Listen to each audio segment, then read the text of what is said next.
Northern India की history तो school में पढ़ाई जाती है, सदर्न इंडिया की भी पढ़ाई जाती है, लेकिन मैंने शायद इतनी ध्यान से नहीं पढ़ी हो। इसलिए अपना ज्ञान बढ़ाने के लिए जो चीजें डॉक्यूमेंटेड हैं, जो हिस्ट्री है साउथ इंडिया की, आज उसके बारे में जानते हैं, नॉलेज लेते हैं। सुप्रभात, गुड मॉर्निंग दोस्तों।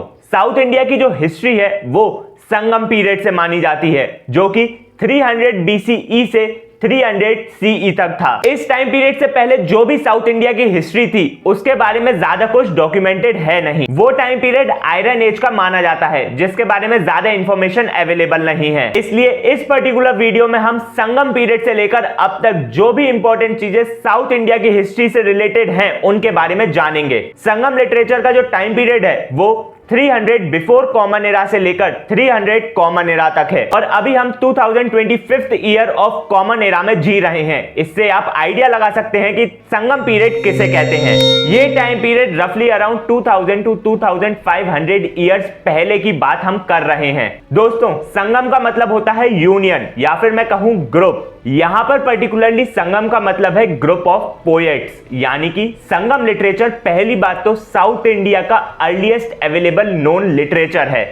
मतलब कि साउथ इंडिया से रिलेटेड सबसे पुराना कुछ डॉक्यूमेंट, कुछ इंफॉर्मेशन अगर हम ढूंढ पाए हैं तो वो है संगम लिटरेचर। उससे पहले तक की जो भी चीजें हैं उन तक अभी आर्कियोलॉजिस्ट और हिस्टोरियंस नहीं पहुंच पाए हैं, कोशिश कंटिन्यू है। संगम लिटरेचर में ग्रुप ऑफ पोएट्स उस टाइम पर साथ में आए थे, और उन्होंने उस टाइम पर साउथ इंडिया के लोग कैसे रहते हैं, क्या करते हैं, कैसे करते हैं, वो सब चीजें पोएटिक फॉर्म में लिखी थी। उन सब पोएटिक फॉर्म में लिखे हुए रिटन डॉक्यूमेंट्स को संगम लिटरेचर कहते हैं। संगम लिटरेचर में 18 टेक्स्ट हैं, साथ में एक ग्रामर वर्क भी है जिसे टोक्लापियम कहा जाता है। इन 18 टेक्स्ट में 8 एंथियोलॉजीज कंपाइलेशन है जिन्हें एटियोटोकई कहा जाता है। साथ में 10 आइडल्स भी हैं जिन्हें पट्टू पट्टू कहा जाता है। इन सब में सोशल इमोशनल वैल्यूज पर बेस्ड पोएम्स हैं, लव, फीलिंग, हीरोइक पोएम्स हैं, पोएम्स के सेट्स हैं, और उस टाइम के लोगों के जो भी रहन सहन के तरीके थे वो सब कंपाइल कर पोएटिक फॉर्म में लिखा हुआ है।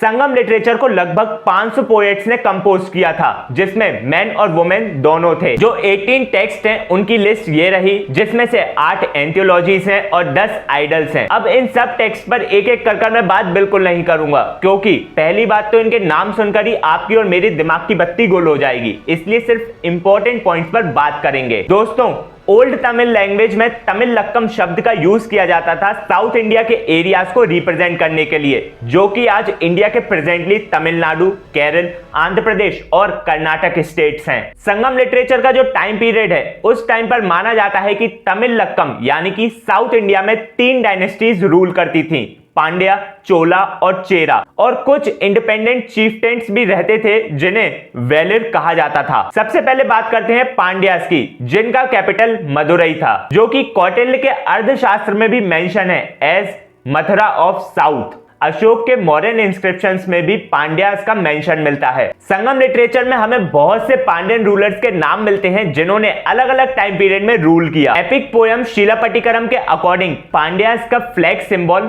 फिश हुआ करती थी। चोलास की बात करें तो उनका फ्लैग सिंबल जंपिंग टाइगर हुआ करता था। संगम लिटरेचर में बहुत से चोला किंग का मेंशन है, लेकिन उनका कुछ क्रोनोलॉजिकल ऑर्डर मेंशन नहीं है। चेरा किंगडम में बहुत से पावरफुल रूलर्स रहे जो कि संगम लिटरेचर में मेंशन है। इनका फ्लैग सिंबल बो और एरो था। इन्होंने केरल के नॉर्थ और सेंट्रल रीजन में रूल किया। साथ ही इनके रोमन एम्पायर के साथ ट्रेड और कॉमर्स के बहुत सी चर्चा हमें संगम लिटरेचर में मिलती है। दोस्तों, 300 कॉमन एरा के बाद यानी कि संगम पीरियड के बाद पांड्या, चोला और चेरा की जो डायनेस्टी थी वो फेड आउट हो गई और कलाभरा डायनेस्टी उन्हें हटाकर रूल करने लगी। 6th and 7th century common era में ये सभी डायनेस्टी एक बार फिर से रिवाइव करती हैं, रीस्टैब्लिशमेंट होता है और बहुत सी नई एम्पायर भी ऐड होती हैं, जैसे कि Chalukya empire, Rashtrakuta empire, Pallava dynasty, Hoysala dynasty etcetera. Pandya dynasty एक बार फिर से रिवाइव की जाती है बाय किंग कदुंगोन। अलग अलग पांड्या रूलर्स आते गए और उन्होंने अपने अपने टाइम पीरियड में रूल किया। ये रही उनकी लिस्ट। विजयलया एक चोला रूलर थे। चोला एम्पायर को रीस्टैब्लिश करते हैं इन 848 कॉमन एरा। राजा राजा फर्स्ट और राजेंद्र फर्स्ट के अंडर में चोला एम्पायर अपने पीक पर पहुंचती है। चोलास के एम्परर की लिस्ट और उनका रूलिंग टाइम पीरियड ये रहा।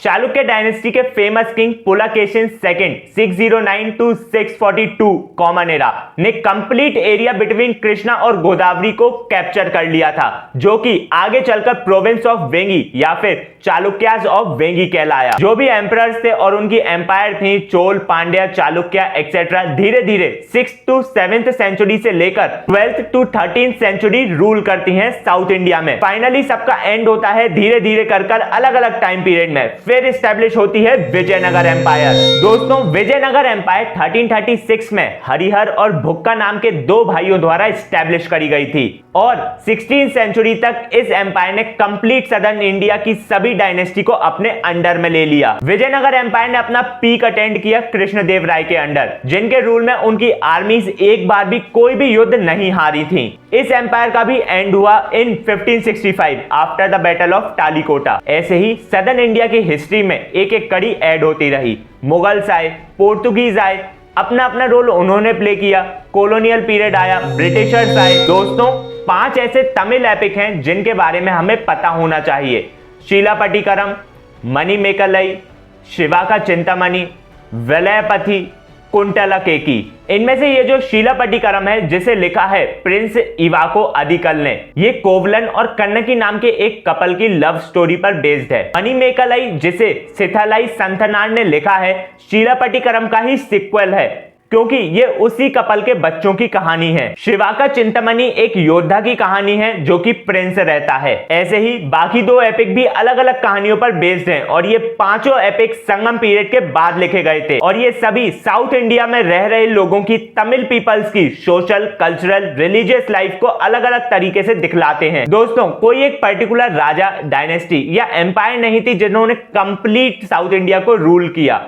अलग अलग टाइम पीरियड में अलग अलग एरियाज में अलग अलग डायनेस्टीज और एम्पायर ने रूल किया। अलग अलग राजाओं ने अपने अपने टाइम पीरियड में अपने अपने एरियाज को रूल किया और हिस्ट्री में अपना नाम लिखवाया। अब मैं पर्टिकुलरली हर एक के ऊपर बताने के लिए नहीं बैठा हूं, क्योंकि मैंने यहाँ हिस्ट्री का चैनल नहीं खोला है, लेकिन मैं यहाँ होशियार बनाने जरूर बैठा हूँ। आपको ये बताने बैठा हूँ कि रेगुलर नोटबुक अच्छी है, लेकिन उनके अलावा भी उनमें जो हिस्ट्री है उसके अलावा भी बहुत कुछ इतिहास है, बहुत कुछ हिस्ट्री है।